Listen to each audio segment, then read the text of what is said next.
да, лучи добра. Ну, даже тут 0,5. А что на самом деле? На самом деле, А вот ничего тот факт, что каждый раз, когда ты заботишься о своем здоровье и делаешь рентген, то излучение, которое в тебя летит, разрушает твою ДНК. Клетки мутируют, и если ты будешь делать это очень часто, организм не справится, это очень даже может привести к онкологии.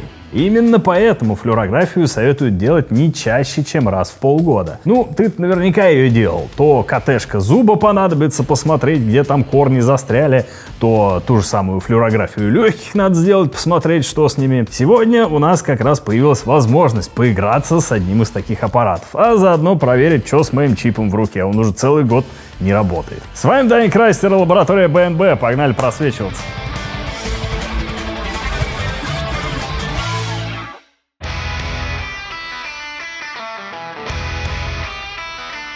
Да, это то, о чем вы тоже думаете, как и я. С вас 2 миллиона лайков, мы купим настоящий громадный экскаватор, прикрепим к нему рентгеновскую машину и будем просвечивать все вокруг. Ладно, покупать экскаватор, наверное, безумие. Тогда мы арендуем его на Авито спецтехники. На платформе можно быстро подобрать технику именно под вашу задачу. Там реально большой выбор техники в аренду. Манипуляторы, краны, погрузчики, экскаваторы и другие виды техники. Еще можно удобно отсортировать технику по нужным параметрам: марке, модели, региону, сроку аренды и типу техники. Плюс чекнем рейтинг исполнителя, отзывы и отметки проверенных компаний. Заранее посмотрим информацию об арендодателе и спокойно выберем подходящий вариант. И арендуем экскаватор, прикрепим к нему рентгеновскую машину и будем просвечивать все вокруг. А если вам тоже нужна спецтехника в аренду под стройку, проект или любую рабочую задачу, все есть на Авито спецтехника. На онлайн-платформе удобно сравнить предложения и подобрать подходящий вариант под свои задачи. В 1895 году немецкий физик Вильгельм Конрад Рентген, кстати, работал в темной лаборатории с вакуумной трубкой и заметил странное свечение на экране, стоявшем в стороне. Из трубки выходили какие-то неведомые лучи, которые проходили сквозь плотные предметы и оставляли тень от металлических деталей. Рентген назвал их просто X-лучи, от слова «неизвестные». Кстати, о фамилии. Это по русской традиции его стали называть рентгеном. А так-то там всегда была буква «Ё». Первое, что он решил просветить — руку своей жены Берты. По слухам, когда она увидела снимок своей культяпки с костями и обручальным кольцом, она знатно прихуела, сказав: «Я увидела свою смерть!» Этот снимок стал первым в истории рентгеновским изображением и началом новой эпохи в науке и медицине. Всего через несколько месяцев рентген-кабинеты появились в больницах по всему миру. Впервые народ смог увидеть то, что раньше было скрыто. А сам рентген за свое открытие получил первую в истории Нобелевскую премию по физике. И хотя он отказался запатентовать технологию, его имя навсегда стало синонимом возможности заглянуть внутрь. Ну, с историей понятно. А в чем принцип? Как вообще работает рентгеновская вот эта вот лампа? Ну, это не камера и не фонарик, хотя объяснять мы будем именно на вот видимом свете от источника. Рентгеновские лучи — это электромагнитные волны, такие же, в принципе, как и свет, но с гораздо большей энергией, которые проходят через какой-то объект, и часть из них задерживается этим объектом, а часть пролетает насквозь. Все зависит от плотности. Чем плотнее вещество с точки зрения электромагнитных волн, тем сложнее им пройти. Правильно? Проще говоря, рентген не светит внутрь тела, он смотрит, как тело задерживает лучи и превращает вот эту вот тень в изображение. Как образуются эти жесточайше мощные электромагнитные волны? У нас есть вакуумная лампа с большим напряжением, ну типа катод-анод. С катода у нас летит поток электронов, щелк. Вот он. Будем считать, что свет — это поток электронов. И анод устроен в виде вращающегося диска, чтобы он в одном месте не прогорал, наверное. Но это не точно. Когда он вращается, электроны летят на большой скорости, взаимодействуют с поверхностью этого диска, замещают там другие электроны на других орбиталях, они переходят из одного энергетического состояния в другое, и высвобождается электромагнитная волна. Мы объясняли вам это уже дважды на принципах работы лазеров. Как только электромагнитная волна вылетела из рентгеновской трубки, мы ее можем уже дальше ловить и что-то с ней сделать. Давайте немного поменяем, потому что на пальцах это все-таки объяснять, сука, сложно. Вылетело у нас рентгеновское излучение, которое, кстати, составляет спектр. То есть нельзя сказать, что это там какие-то альфа, бета, гамма частицы. Это некоторые спектры вот этих вот электромагнитных жестоких волн. Если бы у меня рука состояла из свинца, она бы, во-первых, принимала форму собаки, а во-вторых, отбрасывала бы вот такую вот непрозрачную тень. Теперь давайте посмотрим на примере чего-то светопроницаемого. То есть представим, что наш свет — это рентгеновское излучение, и он пробивается сквозь, ну, какие-то мягкие ткани. Видите, часть там, где саморезы, у нас не просвечивается, а сама пробирка просвечивается. То же самое у нас происходит с мукой, насыпанной в пробирку. Не знаю, зачем мы так сделали, но тоже достаточно показательно. То есть там, где на стенках у нас есть некоторый запыленный градиент, очень похожий на рентген мягких тканей. И также, если мы просвечиваем какую-то жидкость, она такой красный оттенок еще по всем пробиркам надает, ну да не суть. Она тоже просвечивается, но уже не так хорошо, как чистое стекло из-за пигмента. То же самое и с рентгеном. А вот сейчас вопрос специально для умников из комментов. Почему, когда я палец за красную пробирку завожу, да и за вот эту вот рамку, у меня показываются границы и пробирки, и рамки. Но пробирка у меня темная, а палец как будто насквозь просвечивается. У нас что, лампа рентгеновская? Надеюсь, что нет. Только при использовании рентгеновской трубки человеки пришли к следующей технологии. У нас получается не тень, а антитень, то есть, по сути, негатив. Там, где лучи не прошли, у нас белые участки, типа костей, потому что лучи не попали на пленку с реактивом, он в итоге смылся, а там, где попали, она засветилась и стала темной, как бы это странно в итоге не звучало. Но это все теория до интересности, до устройства аппарата. Самое клевое — это что? Поэкспериментировать с ним, да попросвечивать всякое. А также, может быть, рожу туда сунуть. Поехали? Здорово. Снова мы у тебя в научном логове. В прошлый раз снимали про газы.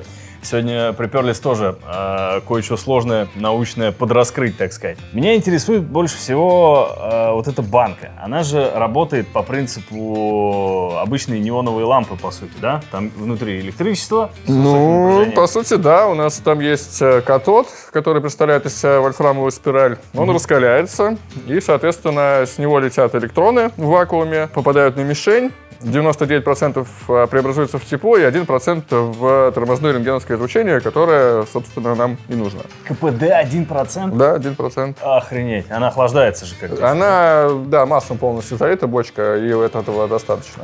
Там более мощных есть прям вращающийся анод, либо там какая-то принудительная система охлаждения. А здесь он не вращается? Нет, не вращается. Надолго хватает его?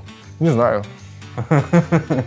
А из чего состоит рентгеновское излучение? Я потому что почитал, там некоторый спектр меряется в зивертах, то есть так же, как и радиоактивное излучение, по сути. Да, ну это меряется в зивертах, по-моему, идет как воздействие на человека. Ну, я имею в виду, да, мне же важно в зивертах понимать, сколько да. я отхватил.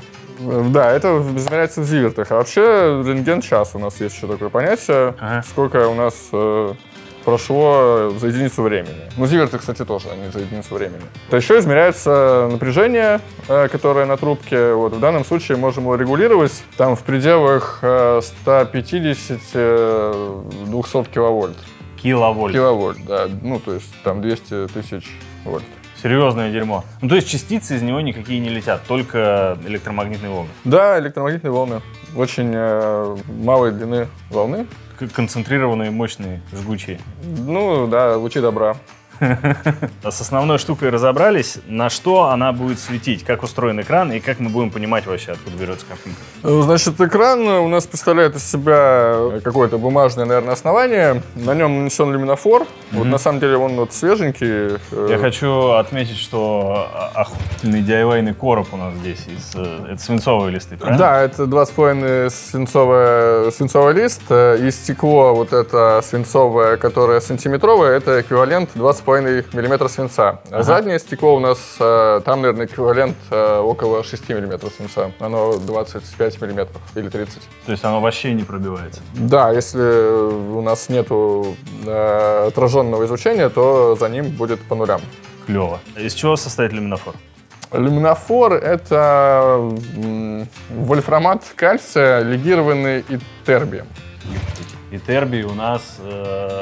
Редкоземельный элемент, насколько я помню. Но такой момент есть. Вот мы включаем эту бодягу, у нее начинает лететь отсюда. Да, вот через алюминий мы немножко заклеили свинцом щечево, чтобы сильно по сторонам не летело. Ну, сейчас нужно будет настроить фокусное расстояние. Вот, он как бы сканирующий рентген, поэтому у него узкое вот это щечево, потому что там обычно лента идет, движется, и она уже, ну, там, типа, вот какой угодно длины может быть. Но у нас ленты нет, поэтому мы будем экспериментировать, импровизировать. Типа таких в метро стоят, да, просите? Да, типа таких метро стоят, да. Только у них там программное обеспечение еще крутое, которое показывает там разные цвета за счет изменения плотности. Типа. Да. У нас такого нету, у нас поэтому будет видно просто, ну, интенсивность свечения, но не цвета. Цвета мы не увидим, конечно. Ну, последний вопрос.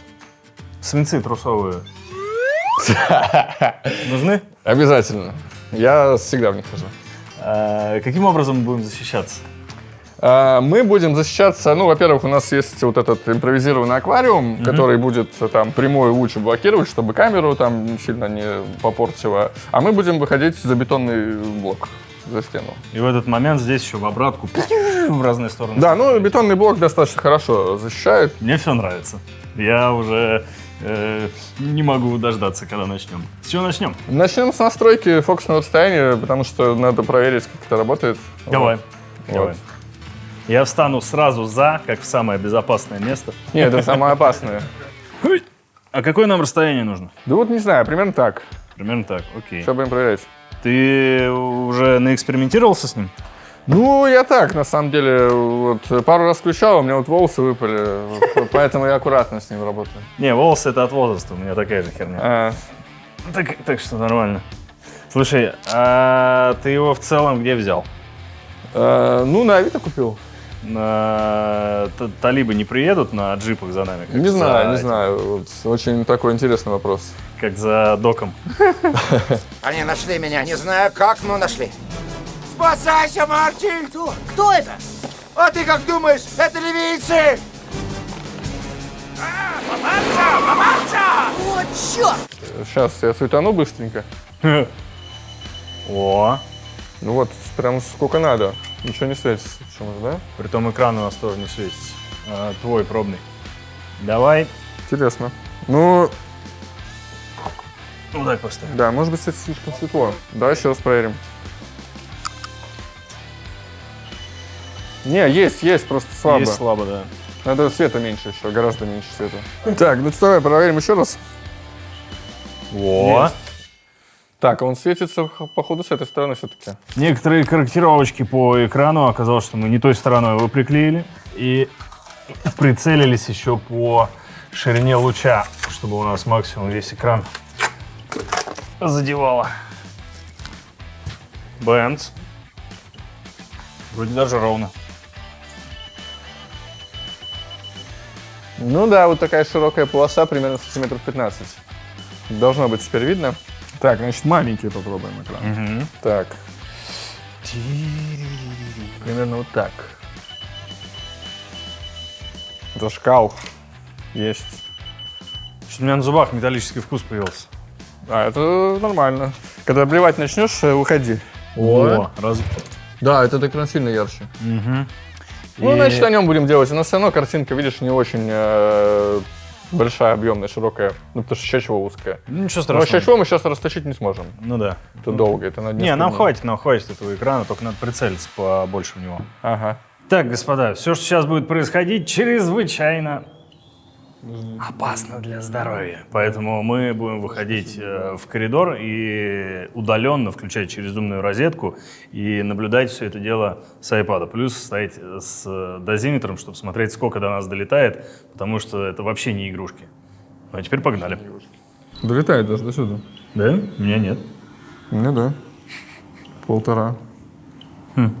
Странно. Это чувствительно. Все, выключаем. Короче, мы все выставили, проверили, настроили экраны и удаленный доступ. Давайте проверим, как выглядит жесткий диск на просвет, что там внутри у нас. Никто же никогда его не видел, правильно?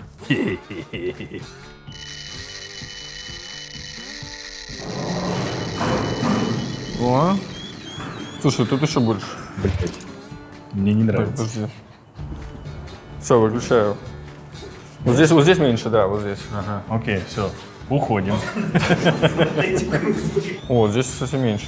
Вообще нормально. Вот надо здесь-то где-то стоять. Ну, здесь и будем Походу, стоять. тут меньше отраженки, поэтому она Ну, вот сюда куда-нибудь встать. А, подожди, сейчас я вот тут прям посмотрю.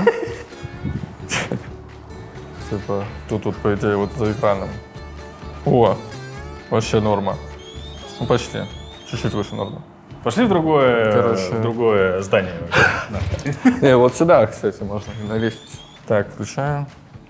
Подожди, что-то до сих пор шалит. Во, тут вообще ноль изменений.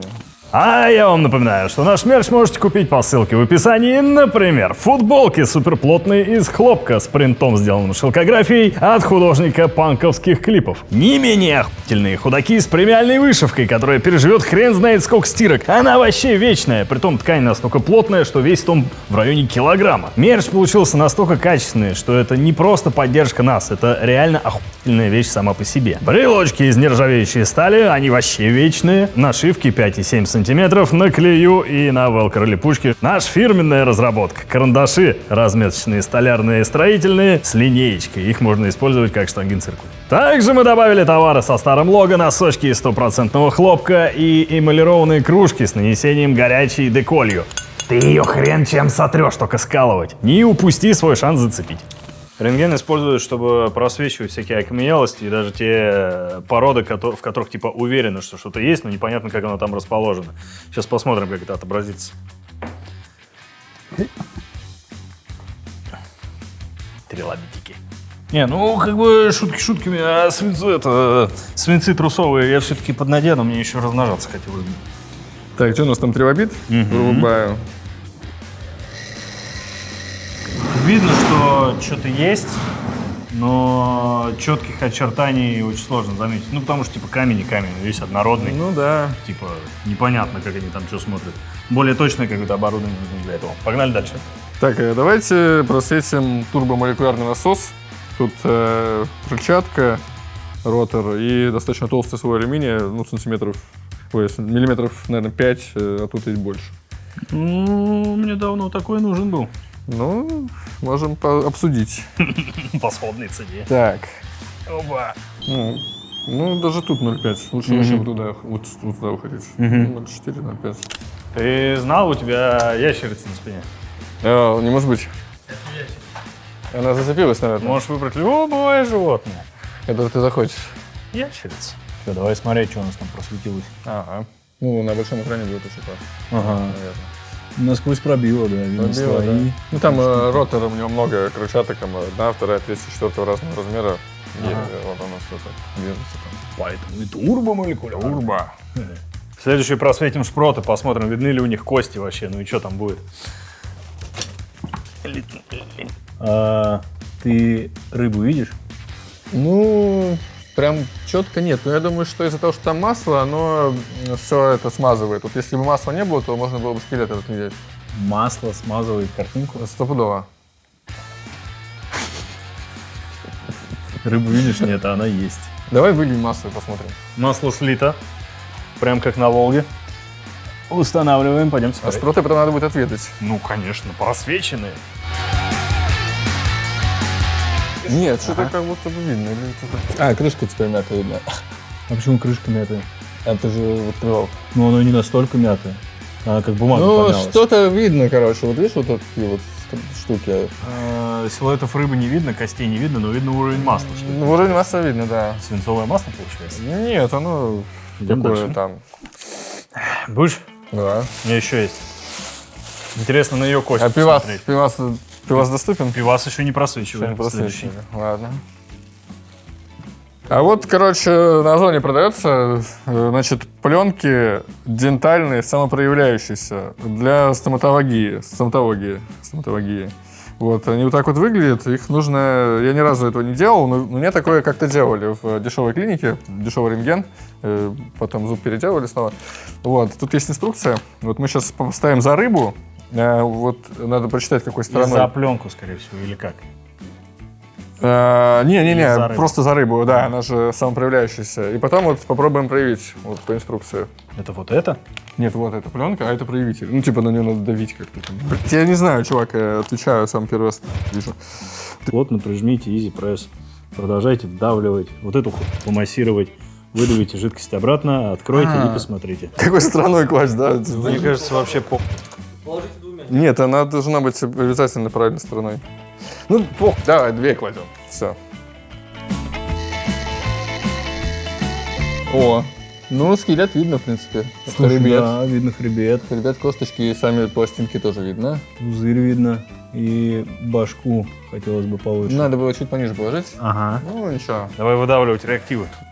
Плотно Все, вот так. Я выдавил, теперь надо помассировать.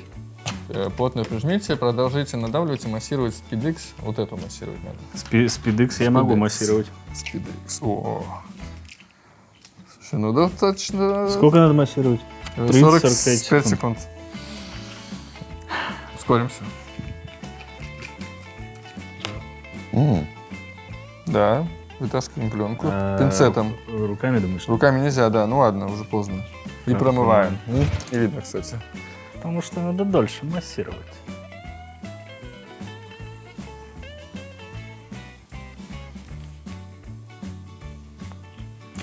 Нет, что-то видно, что-то видно. О, у меня есть. Да, мне тоже. О. Мы сделали рыбный рентген. Так, чем рыба больна? Мне кажется, она слишком долго лежала в соли мертвая, как ты думаешь? Возможно, тоже повлияло, да. Этот орган рыбы высушенный соленый? Что это вообще? Это, скорее всего, селезенка. Селезенка? Сердце. Придется его удалить. Ну, тут косточки еще какой-то. Хребет у тебя круто. Хребет вообще классный. Только что работал. Работает? Работает. Работает, смотри-ка. И Nokia работает. Давайте телефоны посмотрим, что у них внутри. Выдержат ли они вообще такой луч. И, ну, Nokia выдержит. Выдержит 100%. А вот второй под вопрос. Бенц.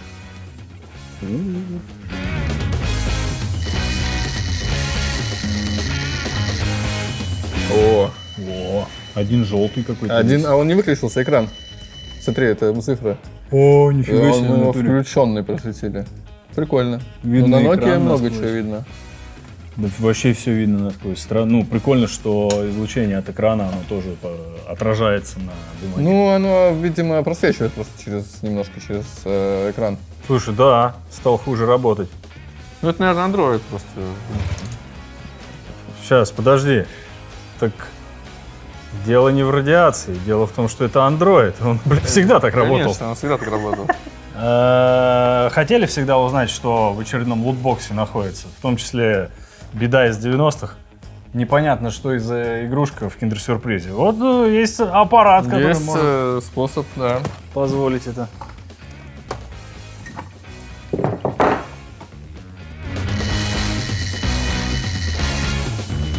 Ну, видно форму игрушки. Хрен знает, что это за паленая лабуба там внутри.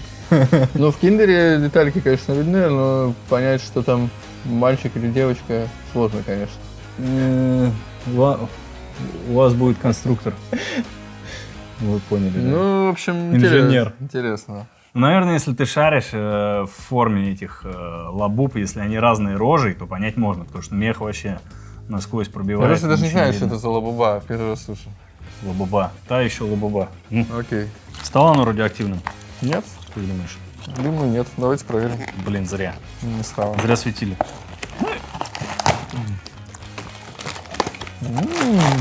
Будь планку. Давай. Да? Да. Ага. Ой. Угу.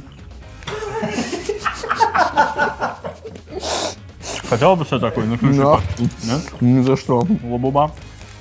Слушай, ну тут какой-то птица. На перчатку повешу. Птицу надо собрать. Тут есть инструкция, кстати. Как для рентгена. Сейчас будем яйцо с 2 желтками просвечивать. Посмотрим, как оно выглядит, потому что на производствах его реально контролируют каким-то образом неразрушающим контролем, чтобы убедиться, что там 2 желтка. Мощные лампы, по-моему, просто. У нас тоже мощная лампа. У нас очень мощная лампа. О, ну красиво. Ну, желтков я что-то не вижу. Ну вот у левого, видишь, типа с одной стороны, как будто он утек. Все, я понял, это типа скорлупа. Нет, ну вот это темное, это скорлупа, а внутри вот это вот типа такой мутный. А вот это что такие за вокруг? Это упаковка, да. Все, понял. Ну да, понял. Ну, нихуя непонятно. Непонятно, да. Давайте проверим, убедимся все-таки. Интересно же.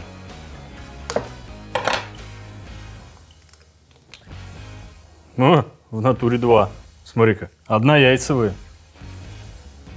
2 желтка, счетчик Гейгера трещит. Все ясно с вами, понятно. Идем дальше. Ну, это самое. Чьорт Бобьери. Не шарю за французский. Не шаришь? И я не палюсь. Слишком бумерская тема. Это гипс, блядь, с бриллиантами. Ну шо вы, как эти самые. Давайте смотреть.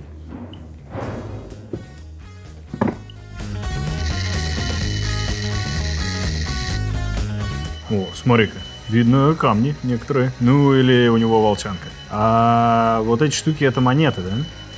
Металлические. Ага. А камни более такими прозрачными прыщами. Видно. Не видно кости. Это, получается, тот самый Бьорн бескостный. Ну-ка. Ты будешь или я? Да давай я кину ее. А зачем ты разматываешь? Чтобы он рассыпался.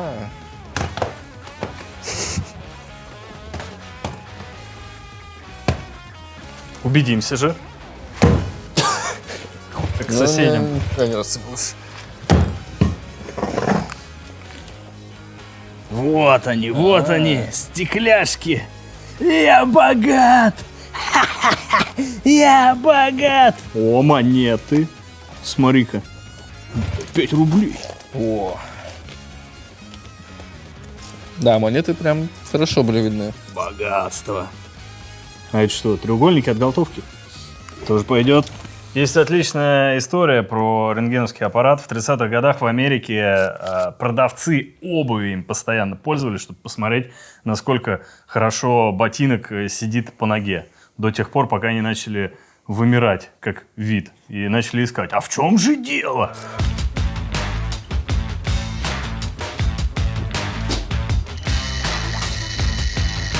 О, ну кроссовок пробило насквозь, зато ногу видно. Может, у них как по-другому немного настроен был он, да? Не, ну почему? Тут можно разглядеть все равно зазоры между вот кроссовком и пальцами. Ну, еле-еле. Мне кажется, еще кожаная обувь тогда была. А там всякие соли, они лучше были видны. Ну, нога у нас наполненная, кость такая прям. Хорошая. Ел пластик кальциевый, получается, манекен. А вот еще одна интересная история с обнаружением невидимого. Как только начали производить детальки Лего, вот эти вот первые, дети такие, о, цветные штучки, начали их хавать.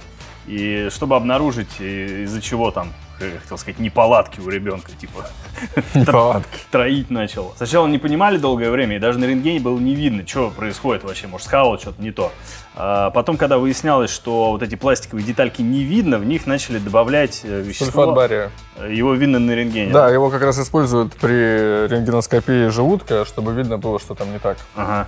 И именно сульфат бария мы запихнули вот в эти 3 штучки, напечатанные из обычного пластика. То есть в какой-то из них нету ничего, в какой-то насыпана половинка и, по-моему, целая. Давайте посмотрим, я уже забыл, какие они на самом деле.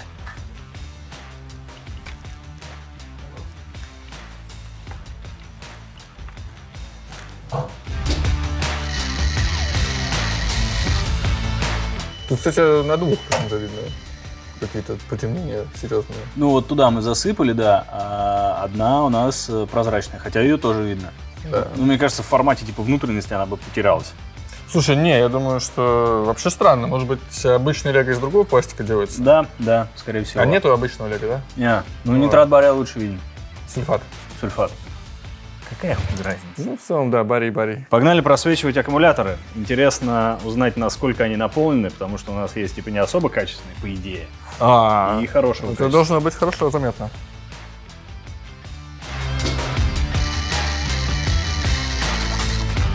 Так, ну они как будто бы почти все полные. Ага, уж качественные. Особенно вот на левые, обратим внимание, это типа, которые мы отдельно покупаем, штучные, они прям такие в уровне, потому что я видел, что есть образцы, которые там как-то криво накручены, у них там не достает, электрод торчит центральный, а эти прям мое почтение.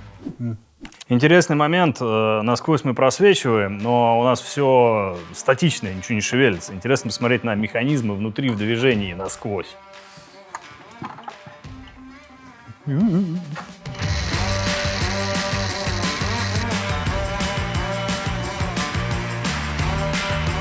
Так, на секунду стрелку не видно. Она Вообще очень ничего, тонкая. вообще ничего не видно. Я ни одного моторчика, ни одной шестеренки не вижу, чтобы шевелились. Неподходящие часы. Давайте что-нибудь другое посмотрим. Посмотрим, как плеер изнутри выглядит. По идее, должно быть более заметно.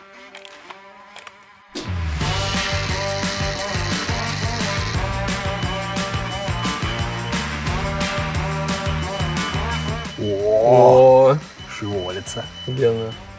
И сверху катушки видны. Блин, залипательная штука. Что-нибудь еще хочется. Давайте посмотрим, как эта игрушка внутри устроена. Передразнивать меня будешь? Он постоянно будет двигаться или нет? По идее, должен постоянно. Ну, ты у меня сейчас получишь радиации.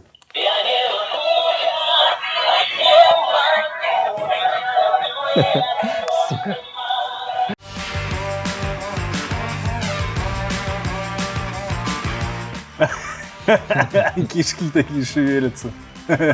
Ну что там, провод, гибкий вал, динамик Ну да, и и микрофон. два глаза, получается, еще видно. Ага. Забавно. Ну, ткань сильно пробивает. Да, вообще как прозрачная, как воздух. Давайте посмотрим, как у нас аксиальный насос внутри устроен и как он двигается. По идее, должно быть интересно. Там такой специальный механизм, который такой будет делать. Надеюсь, что он подойдет по высоте. Куда нам надо? О, идеально вообще.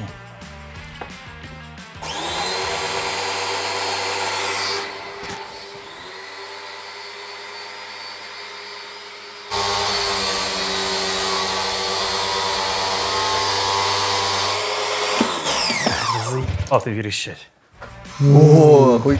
Все-таки видно. Клапаны видно, как эта штука. Пружинка зажимается. Ага. Ну, она, правда, в кратность попадает. Типа, Да. Ну понятно, что он очень быстро крутится, поэтому так. Ага. Блин, прикольно. Ну, алюминий хорошо просвечивает, прям, да. Да, круто. Круто. Сразу два интересных момента мы проверим один в другом. Во-первых, лампочка, по идее же, должна загореться. Не знаю, не уверен. Но ионизирующее излучение может. Как будто интересный момент, да? Да. И еще есть мулька, что графит не просвечивается рентгеновским аппаратом, хотя это углерод. Да, это достаточно легкий элемент, я думаю, что просветится. Вот и посмотрим.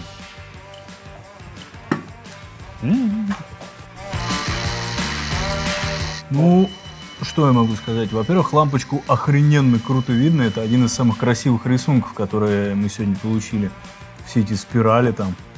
Стекло прикольно просвечивает, прям в нашем диапазоне. Стекло как раз-таки здесь, скорее всего, с добавкой свинца, поэтому оно достаточно темненькое. С напылением изнутри? Нет, оксид свинца в самом стекле. В самом Потому что оно мягкое, да. Прикольно. Она не горела, то есть не зажглась от этого излучения. И графит у нас... Ну, хорошо просвечивается. Видишь, все видно, что внутри. То есть он темный, но как алюминий примерно. Нейросеть, ебана, сказала, что графит не просвечивается. Имейте в виду.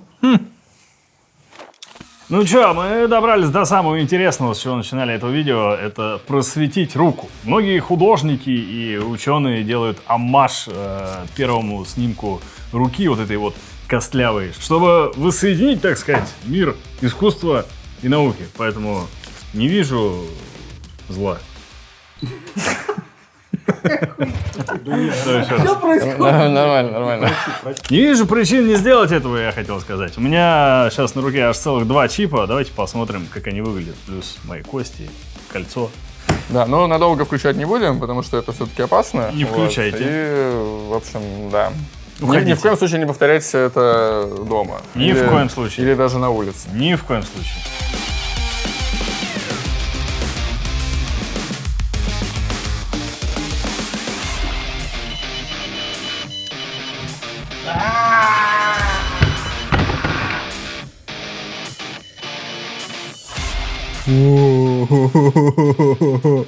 Хорошая коза. Подожди, а чипа что-то не особо-то видно. Он Ну, есть? ты знаешь, как он выглядит, я просто не знаю. Да. Ну, он чуть дальше получился, в тенях. А. Очень хорошо видно кольцо и кости. Кости у меня, кстати... Второй видно, зацени, который маленький, вот здесь вот. Вот это да. Палочка, да, Супер, да. супер. Ну что, всем спасибо за просмотр этого видео. Мы знатно повеселились. Наука — это кайф. Но будьте предельно аккуратны и не повторяйте такие штуки ни в коем случае. С вами был Даня Крастер. Диман, спасибо тебе большое. Лаборатория БНБ отправляется назад готовить что-то. Коробку и еще интересное.